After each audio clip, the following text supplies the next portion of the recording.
Hey guys, I'm Demetria, your friendly content strategist. I've been at business for 20 years and I just want to share with you some things that I've learned over the past 2 decades. And I want to just share my heart and the things that I wish I had known before I started my business. So if you're interested in that, stay tuned.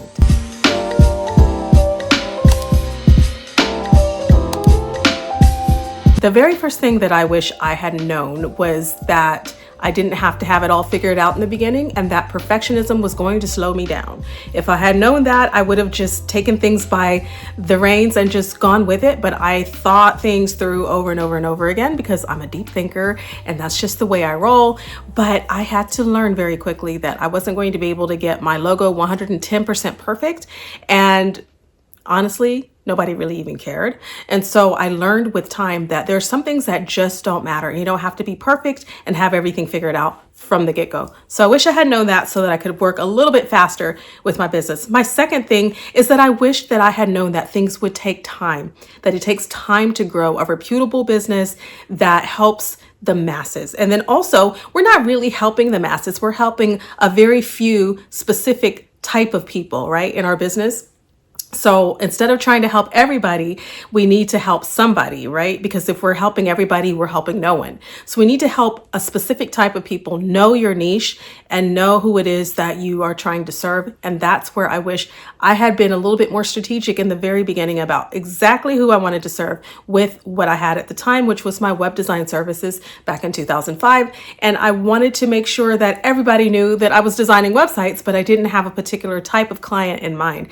As time went on, I learned how to niche down to find my ideal audience. After I found my passion and my purpose, I found out who my ideal client was. So I do have resources that if you're thinking of really narrowing down your niche, I have something that can help you with that. It's a free workbook for you, and I have that linked down below so you can have access to it. But the reason why my business took so much time to grow over the past 20 years, and I keep saying that over and over again just so you know that it has been a long time for me, is because I didn't know. You don't know what you don't know, right? I didn't know how to escalate things. And I didn't know that some things were going to take longer because I just needed the time to learn the skills, to learn how to grow my business, to figure myself out. I was in my mid-20s when I started my business, and I needed to figure out who I was as a person, as a woman, as an adult. I was just over the edge of coming out of adolescence and into early adulthood. So that in itself is a life transition that I had to figure out very quickly who I wanted to be and to be okay with not knowing who I was in my entirety because I had some more growing up to do. And so sometimes when you're starting business early in life, you need time to grow into who you are so that you know what kind of services and what kind of support you can offer your audience. That's not to say that young people, that children, that the youth cannot start a business and not be very successful with it. That's not to say that at all, because I know a lot of young people that are super successful in their entrepreneurial endeavors. But as a young person in general, we still have life stages to go through, and there's still things that we have to learn. And even about ourselves, we're still learning who we are and what we offer to the world. So as we learn these things, sometimes our life is going to transition into different stages where what we cared about 10 years ago isn't so much of a thing for us anymore. And maybe we're moving into a new stage. So I say all that to say that it took my business a long time to grow. And I wish I had known that it was going to take that long because I had a lot of growing up to do. And I had a lot of mindset work to do. And I had a lot of the everyday cares of the world and cares of my lifestyle to figure out as our family was moving around a lot. And I had a lot of things on my plate, as we all do. So that said, I wasn't as focused on the thing that I really wanted to do because I wanted to do everything. And being young and having a passion for a lot of different things sometimes can hold you back from being very strategic with what you really should focus on in your business. But that's okay, because guess what? There's still time on your hands. There's still time on your side. And what you didn't get around to 5 years ago, you can start now as you're able and as you're ready to do it. So it's never too late. I also wish that I had known, even as a solopreneur, that I could not do everything on my own. I needed help even if that meant that I needed to hire someone just briefly to create a logo for me at the moment, because I was not in the mood to create my own logo, nor did I have the specific skill set to create logos, and that I didn't have to waste time trying to teach myself how to create a logo, that I could have someone else do that. Granted, I did learn some valuable skills in graphic design over the years because I was kind of forced into figuring things out for myself because I didn't have a budget to outsource initially. But as time went on, I was able to learn how to take the money that was coming in from my clients and reinvest it into my business and outsource for the next time. When Fiverr came on the scene, I was beyond the moon excited because now I can finally afford to outsource a logo designer or a graphic designer for my podcast cover album, and I didn't have to do all this on my own. It just made so much sense to have a professional on hand to do these things for me. So Fiverr became kind of my best friend, and I started to use more of those services to get things done. I got voiceovers done. I just didn't want to do everything on my own. So one thing I highly encourage you to do as a solopreneur is to right away realize that you're not going to be able to do it all. Even if you want to save that extra buck or two, go ahead and invest that money and hire someone to do the work for you. You will be so glad that you did it. So glad that you outsourced it, that you farmed it out to someone else, because they can take care of the things that you think you can do easily. Let them take care of it, because it saves you hours and hours and hours of time figuring out something when you could have been doing something else in your business and going further ahead. So even with my editing, I enjoy the editing process, but I'm pretty sure that I could get a lot more accomplished right now if I were to let someone else edit my videos for me. So that is coming up soon. It's coming down the pipeline. When I'm ready for that, I will be so open to letting someone help me with that aspect of my life. But right now, I am pretty hands-on with my own edits and I enjoy it. So I just do it. But that's one thing I wish I had known a little bit sooner. Let someone handle my logos. Let someone handle anything that is just not fun for me to do. And even if I think I can do it, let someone else do it. Never let pride get in the way so that you think I can do a better job. Probably not, okay? Because you have a specialty for a reason. There are things you're good at for a reason. So use those skills to help other people and let others help you who have a skill set that you don't have, help you do something that you totally should not be doing in your business. So one other thing that I wish I had known earlier was that it was okay for me to invest in myself, which would in turn fast track my business. If I was able to get the training and the courses that I needed, I wish I'd known that right away, because I probably would have started learning from the get-go all the things that would help me in my business. So instead of taking things from different sources online and piecing together answers, that's the way I did things when I didn't have a budget to spend money. But eventually I learned, again, whenever I got a design client, I saved a percentage of that money and reinvested it into myself to learn something of even more value that would bring more value to my business and to my clients. So for me, at the time in 2005, I was learning about search engine optimization. Now, I could easily type that into Google and try to figure out like what's going on in the world of SEO in 2005, but there were gurus out there that were teaching this stuff. So they were charging, an arm and a leg, but some of them were charging just right on my budget where I could purchase their course and learn their content. So I went to people like, at the time, I believe Alex Mandossian, and there's so many other people out there, Corey Rudel. There's just a ton of people back in those days that were teaching SEO and internet marketing. So I learned how to invest in myself by purchasing these courses that would help me to learn SEO so that I could get a grasp on it and bring that value back into my business and help my clients. So if I had known it earlier, I would have done it sooner. But as soon as I found out that I needed a little bit more information, that I needed to educate myself more, I purchased the courses.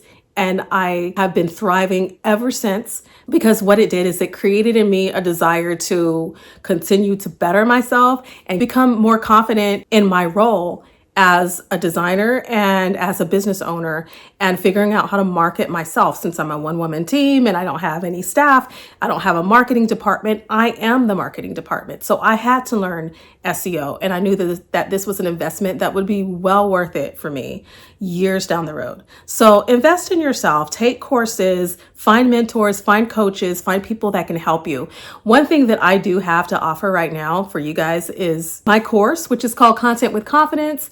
And you can find more about that course in the link below, but I would love for you to take a look at it, because if you are a business owner that is figuring out content, how to create content online and how to do it confidently, then this definitely is for you. It will help give you that motivation, that boost, and that jump start on your online business.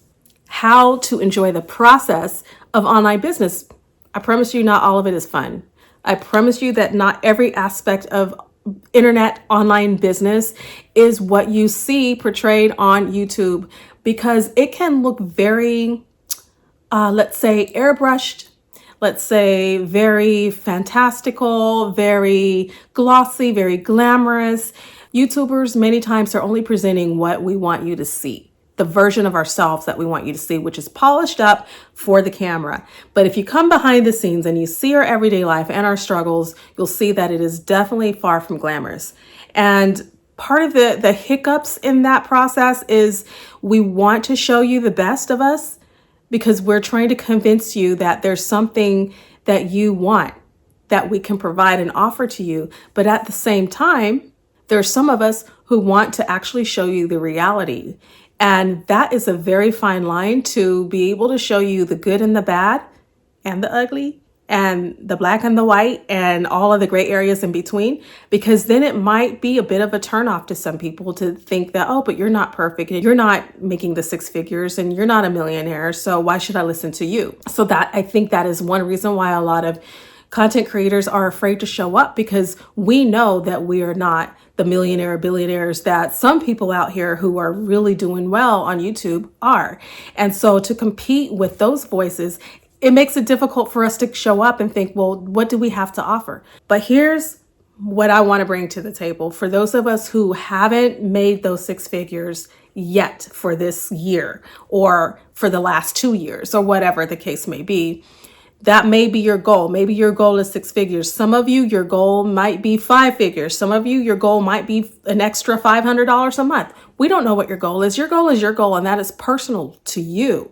Right? My goal is personal to me. But for those of us who are not banking the same figures as other YouTubers are, and we're comparing ourselves and then feeling a little bit like maybe I shouldn't show up if I don't have that caliber and story to tell, I want to encourage you, as I encourage myself and all the rest of us content creators out here, that the reason we're here is to make a difference. It's to help somebody. It's to show up, to make a mark in the universe, and to be a help to someone with or without the promise of $10,000 months. So maybe you get your $10,000 month in 3 or 4 years. That's awesome. That's awesome. And we're all going to celebrate that. And we're going to be happy to see your progress. And I hope that one day I'll be able to show that. But for now, I'm going to show up with or without those numbers. And I'm going to show you what I've done as a content creator and why I've been so enamored with this lifestyle and have been so blessed by the people that I've been able to reach and to impact online. And I think there are some things that just can't be measured by the bottom line. Yes, your business needs, you need to focus on making money in your business, but there's so much more than making money in your business. There's also lives that you're going to touch and people you're going to reach, and you're going to make a big difference. We can be smart about it, but you can make a difference in the lives of people without focusing only on the money aspect of your business. So I say that to encourage you that if you're feeling just a little bit intimidated of what others have already gone before you to do, and you feel like the industry is super saturated and what more do you have to bring to the table, that your story matters with or without the promise of your $10,000 months. Your story matters. So get on YouTube, get on a microphone and start a podcast, do something unique and different and see what happens. You just never know. Just see what happens. I've been at this podcasting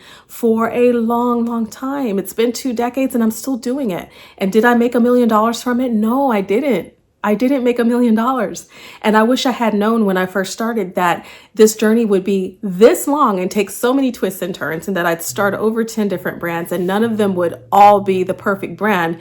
But I also wish I had known that while making these different brands and while doing all this stuff online, that it was going to make a difference in people's lives, and that I would be completely fulfilled, that I would be so fulfilled with this lifestyle and just find so much joy and value in sharing my content with the world. So I enjoy it. I love it. I can't wait to show up. There are times that I don't feel like showing up, and in those seasons, I just don't. But when I feel like being here on YouTube, I'm going to be here.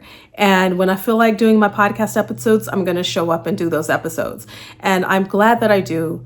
Like I said, it makes a huge difference in your life when you hear from people, especially when you get feedback that, hey, what you talked about on your show really, really impacted me and helped me personally in my life. Thank you for sharing that story. Thank you for your encouraging words. And then, once in a while, you might get something in your virtual tip jar, like on buymeacoffee.com, or if you're doing some type of other crowdfunding venture or thing like that, you might be able to raise some money for the awareness that you're bringing. And so you figure out how you want to monetize your podcast and your YouTube, make courses, make products, sell things, sell your services. That is completely your thing, like how you choose to make money with it. But the main thing is, what I've learned over the years is to really enjoy the process, to enjoy the journey, and to be happy with what choice you've made to become a content creator. It is a lifestyle choice. It's a choice. And you don't have to be a creator. You're doing it because you want to, not because you're trying to measure up to someone else, or you're trying to copy someone else's style, or you want what they have because they made their $10,000 a month and you want that too. Those are not good reasons to start your content creation journey. You have to have something inside of you that you want to share with your audience and build from there. And remember, it takes time. Now, should it take 20 years? Not necessarily. But for me, it did. And that's my story and that's my journey. For you, it may only take a year or 6 months. So learn from my long journey and take as long or as short as you need and create with confidence. So I'm leaving my Content with Confidence course for you to look at and see if it's something you need. So I'll leave that link down below so that you can take a look, make a purchase, and get your content creation strategy and mindset in order so that you can be ready to launch your business for the upcoming year. If you like this content, don't forget to like and subscribe. I can't wait to come back with more content to encourage you in creating your valuable content. Thanks for watching.